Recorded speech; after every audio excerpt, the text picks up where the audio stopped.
of Murder on the Orient Express. Hey, man. How you doing, bud? Good to see you. Good to see you, too. Thank I feel you. like you're here quite regularly. Yeah, this is my home away from home now. I thought so. We have a cot built out for you back there. It's been lovely. I've slept there for 3 weeks now waiting for this interview, and it's been great. Nobody has known that you were just been back there. No, the boys just came in and they're like, oh, where have you been? I said, I just live at AOL Build now. One thing I want to say about this, that trailer is great, but it doesn't do justice to what it's like watching this movie on a big screen. You know, that trailer's cut beautifully, I think it sells the movie, but watching this thing on a big screen there's nothing else like it this year. It's unbelievable. Can you guys talk about working on a movie that feels like that? And did you know while you were shooting it that it was going to feel like that? Or is that something that you saw in screenings afterwards? I think when we showed up and we saw that first set, they had built the cliff that the train gets stuck on, and you know they built it like it wasn't there the week before, and then it was there. I think you kind of got an idea how expansive this thing was going to be. Film is very, very new to me. I come from the theater, and so it was to work on something on this large of a scale with this kind of cast. I'm still pinching myself every single day. That said, I wonder if the sort of large-scale sketch and working with Branagh, who also kind of comes from the theater, felt a little bit closer to what you're used to rather than like a huge jump. Yeah, I think you're right. Yeah, it was a nice. I fought to be a part of it because I thought it would be there would be no better way to make the jump to film than with somebody like Branagh, who comes from the stage as well, and yeah, it felt like a theater company in a lot of ways. And I'd worked with Ken just before that on stage, but as part of his season, and it was kind of exactly the same, just on a bigger scale. And I think what Leslie was saying, that bridging. I mean, most of the cast in his season were in this movie, be it in small parts, bigger parts, and it just felt like the same on a huge scale.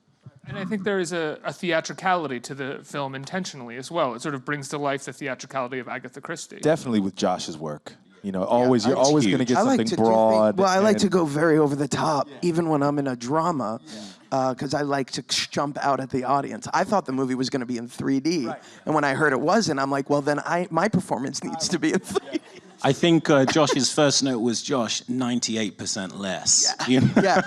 So you see the 2% on screen now. No, it was one of those things where every day was surreal. You would look out, you would see Dame Judi Dench opposite you, Johnny Depp, Michelle Pfeiffer, Daisy Ridley, Willem Dafoe, Penelope Cruz. It was like going to the governor's ball. It was the craziest thing ever. And you don't get to see movies like this anymore. But Hollywood doesn't make movies like this anymore. It's a 65 millimeter murder mystery Agatha Christie movie set in the early 20th century. It's crazy, and it's so beautiful. It's so sumptuous.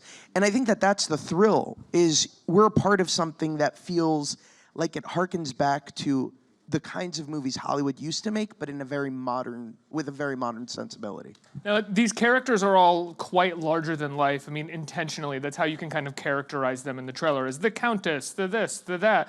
What is it like sort of playing characters like that? Do you try to sort of come up with greater ways to exaggerate what they sort of are on the page, or do you try to sort of be a bit more subtle because it's already there on the page?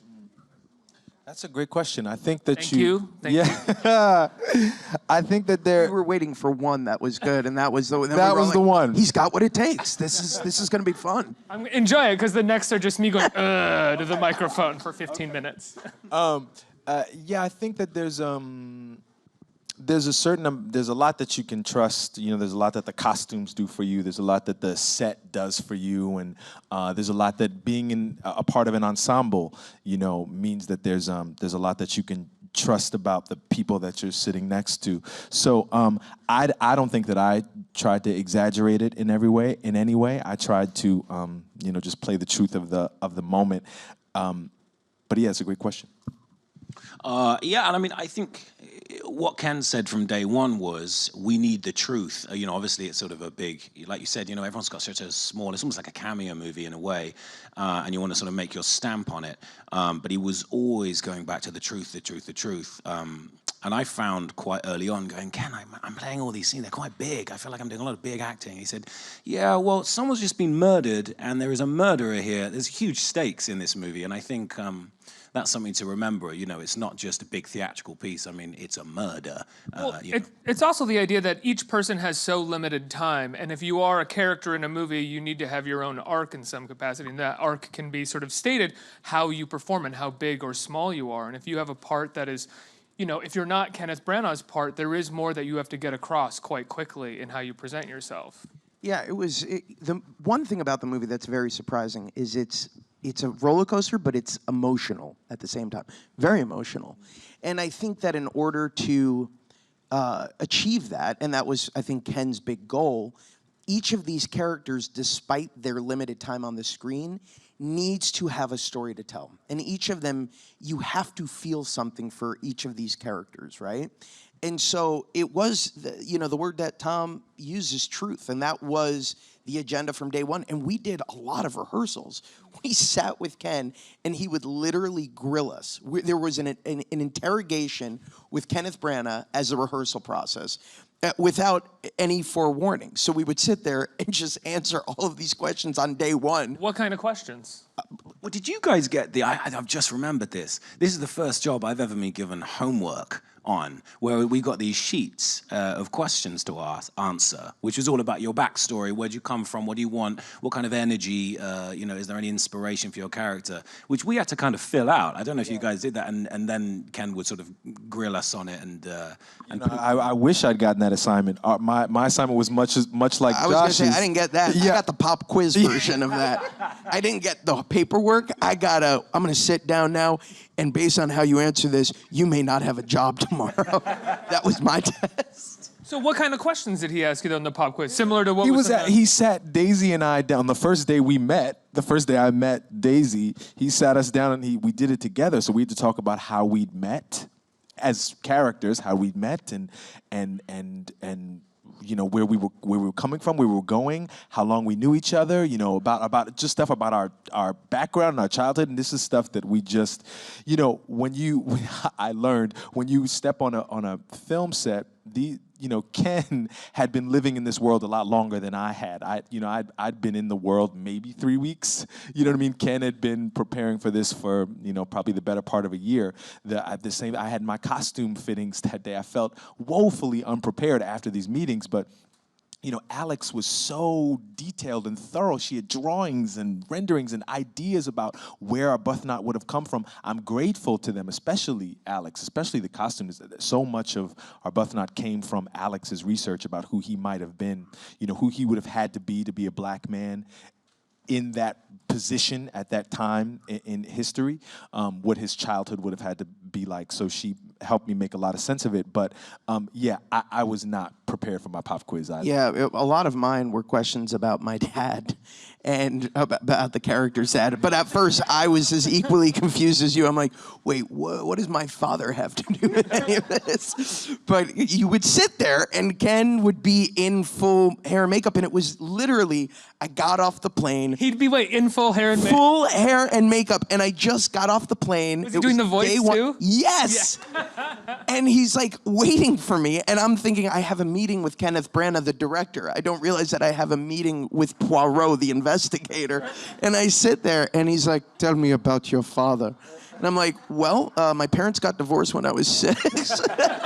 And he's like, no, your father in the movie. But it was incredible. It gave us such insight. It gave you insight, but I mean, that also makes sense considering the amount of time you're going to have to shoot and the amount of time that your character is actually on film, because there's going to be no time to add scenes to sort of figure stuff out. It all kind of has to be there in those brief moments that you have on screen. And he's sort of quizzing you to make sure that you're not going to ask him questions while you're shooting, or you're not going to know this stuff, I bet, while you're doing Absolutely, it. And I'm sure this was the same for you guys, but didn't you almost feel like the sense of urgency in those rehearsals carried over to the filmmaking? So that sense of discomfort, that disquietude that you get from having the great Kenneth Branagh suddenly throw these questions at you is something that you then utilize when you're shooting, because each of these characters is on a train where all of these events are unexpected or seemingly unexpected. The train is derailed. There's an investigator who nobody's ever met before. He's the greatest so all of that carries over, and you have to wear that during the course of the film. Yeah. I'm curious, because it's often hard to break an accent if you're trying to do an accent for a movie, was Kenneth sort of directing everybody in character the majority of the movie? No, he can sort of compartmentalize quite well, I think. You know, he'd often ask, he'd be filming in character, and then he'd say, listen, I'm obviously not now on screen. Do you mind if I take my moustache off? Because those things are really horrible to wear. And he would stop the French thing, because otherwise you'd kind of laugh at him a little bit, you know, if he's...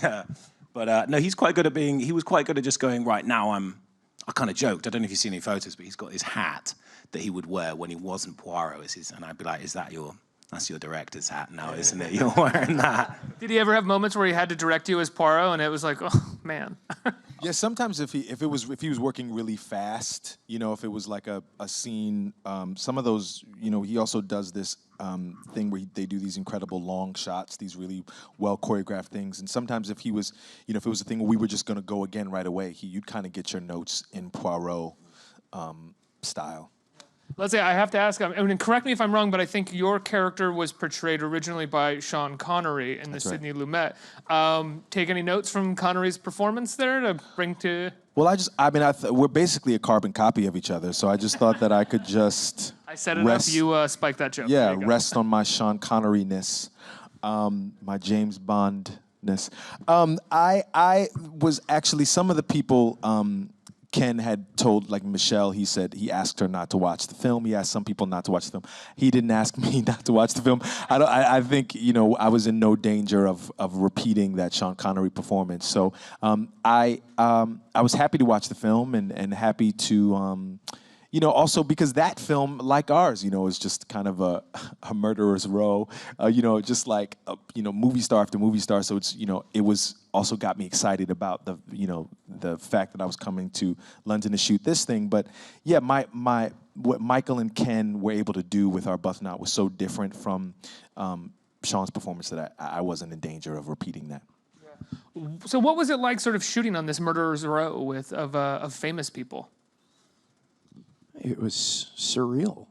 You really, like, the first day that Dame Judi Dench came to set, I literally looked at her. I had never met her before in my life. And I looked at her and I said, Dame Judi Dench, more like, damn Judi Dench. And it was one of those things where, like, that was sort of the attitude that all of us had. It could have easily have been everybody being intimidated by everybody else, but instead it became all of us laughing nonstop. Like, all of us were just, we love each other's company so much, and we just had fun, right? Like, we just played. And it was really scary, but like you said, Ken put together such a talented team, but the nicest people in the world as well. And I remember being the only person I was a little bit nervous about was Johnny when he came on, because I was like, it's Johnny Depp, and but he was just a dude. He comes in, shakes everyone's hand, and I think someone like Judy as well, she's kind of like a queen bee, so everyone sort of falls in line behind her. You had worked with her before, right? I had, yeah. And do you know, I had a really nice day. This kind of sums up the dynamic. The first day that Olivia Colman had ever met Judy, we were waiting outside the studio Saturday morning to wait to rehearse. That's actually who I would get starstruck by, is Olivia Colman. Oh, well, I love Olivia Colman. The new queen, by the way, in The Crown season 3. Very excited. Yeah. But she was, because I was a huge fan of Olivia, and we were waiting outside the studio having a cigarette, and Judy's car turns up. And now I'd met Judy, so I'd got over the, oh my God, it's Judi Dench thing. So I'm sat there going, oh my God, it's Olivia Colman, I'm such a huge fan. She goes, oh my God, it's Judi Dench, I'm such a huge fan. It's kind of this sort of, you know, and then Judy gets out the car, looks at me and goes, oh, you again. So it was like this sort of like triangle, but I think that kind of encapsulates the whole film. Everyone was a fan of everyone's, that it kind of got away with it. There was no hierarchy, it was just a sort of crisscross of admiration and respect. Was there a feeling on set of like, oh, I wish I had a scene with this person or more of scenes with this person consistently all around? Because everyone's so good in the movie. Yeah, but we all have scenes with each other, which is really, I keep saying, I promised you I would. Leslie's like, I bet he's going to get it in there because he says it in every interview. But it is true. The greatest special effect in the movie is that we're all in a scene together. That literally, the camera passes by. None of that's digital trickery. That is like all of us sitting there. And those were the most fun days. So for us, it was like, especially the younger gang, we were all like, this is incredible. And do you know what as well? It was Derek Jacobi pointed out when we were doing the junket the other day. We never went back to our trailers, you know, because it took so long to get everyone on and off the train. In between shots, often on a movie, you'll go back to your trailer and you chill out and come back. None of us did. We all just sat around on set, which is so rare, I think. Also in movies, you don't do scenes with everyone. You know, people say, what's it like working with X? You go, I don't know, because I never met them. But this, we all met each other and we all hung out, and, you know, we'd hang out every weekend, which is a real testament, because usually you finish work and go, right, I'll see you on Monday. But we were, you know, Friday, Saturday, we'd all go, you know, Leslie and I went to the theater together, and yeah. What'd you guys see? Hedda Gabler. That's right. Okay. So it was real. That was real. Okay, Ruth, just making sure. Ruth Wilson. Ruth Wilson. You know Ruth. Ruth Wilson. Yeah, she was incredible. Ivo von Ho. Do you know any names, or just the first part of every name? You know that Leslie and I were in college together. We were in the same class. Yeah, unfortunately. So we've known each other since we were kids. So for us, it was the first time that we've worked together since. Leslie's making a face like barely. He's not happy about it. He's not happy. Do you know, it was hilarious, because your first day, I didn't know that these guys knew each other. And the first day we were rehearsing that scene with the three of us and Ken. And Leslie came in and did one line at the end of the scene, and they went, all right, cool, cut. And Josh just went, I hate what you do. I hate it. I was going, whoa, whoa, whoa, whoa. That was his first day. I love, given that you didn't know we went to school together, how that must have looked to you. This I guy, I apologize. thought he was so cool. Gad's a real asshole. Yeah. Jesus. Wow, guys. No, that's right. So you guys premiered the film in London, right? Was that when was that? Was that last week? A couple of days ago. Couple of days ago. Does it feel special premiering a film like Murder on the Orient Express in London? Does that feel like kind of its home? Yeah, the premiere, they really did it up. It felt like this experience for me, especially, just felt so elegant and extravagant and lush. That was the thing about doing this film that's partly about luxury travel, too, which is something that we don't really experience often. The premiere felt like that, black tie dinners and tuxedos and gowns and formality, and it's really beautiful. It's a special. Let's get some questions from the audience. Who has a question? Hi, we will get to you momentarily. Hey. But this guy has a question. Hey, Seems guys. like it'll be more. What the hell is that? I have so many questions, by the way. Whoa. You go I'm first. sorry, we only have time for my question. Yes. What was it like? What did each of you take away from being directed by Kenneth Branagh, one of the greatest thespians of this generation? Wait, are those soda can tops on your Is that a ring or a buckle on a belt? That's huge. I'm sorry, we only have time for my question. Okay. I was going to say. really put us in yeah, line. he really did. I was going to say, what was it like shooting the Pirates of the Caribbean movies? He knows Johnny. I know, he seems to know Johnny. It was incredible. It was remarkable. I mean, you have somebody who is an actor first and foremost. And so he understands how to speak to all of our strengths and all of our weaknesses and insecurities. And that is a priceless commodity for a director to have, because I can guarantee you they don't all have that. So for me, that was amazing. It's confirmation once again that kind of position does not require. Am I allowed to curse? I shouldn't curse. Being an asshole is not a requirement of the part of the job description. A lot of times you meet the most talented, the most successful, the smartest people in the business are the kindest. They've worked that out as well, and Ken was just a confirmation of that for me again. Yeah. He's amazing, yeah, because he is. I think he kind of leads from the front. I liken him. It's interesting that his thing that made him famous was his Henry V movie. I think he's kind of like Henry V. That idea of this king who leads as part of a gang. He'll take off his crown and go and join the men in the camp and understand what's going on. Never once did you feel like, oh, here comes the director, here comes Sir Ken. It's just Ken who wants to just do the scene with you, and he'll find time to have a joke with you and play around. He was the one coming in every day to the train and setting us these quizzes and jokes, and it was very easy. Josh, I want to go back to something that you said about directors who know how to talk to actors and know how to play to each of their strengths.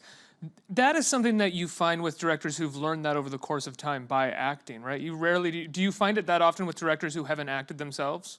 Well, every director has a different approach. Some directors are completely visual, and you are but a prop, right? And that's great because they know that that's their vision. Some directors like to rehearse the entire thing like it's a play, and some directors have the experience that you've had, and so they know how to speak to you like that. And occasionally you find crossover. But each one is different, and each one is wonderful in its own way, and each one, I think, has an opportunity for us to learn from. Next question. Hey, it's great to see and meet you all. I can't wait to watch the movie.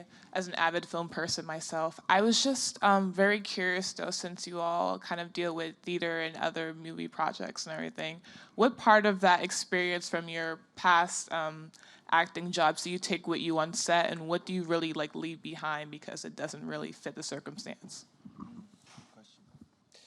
Well, for me, I mean, the simple answer to that question is the musical side of me.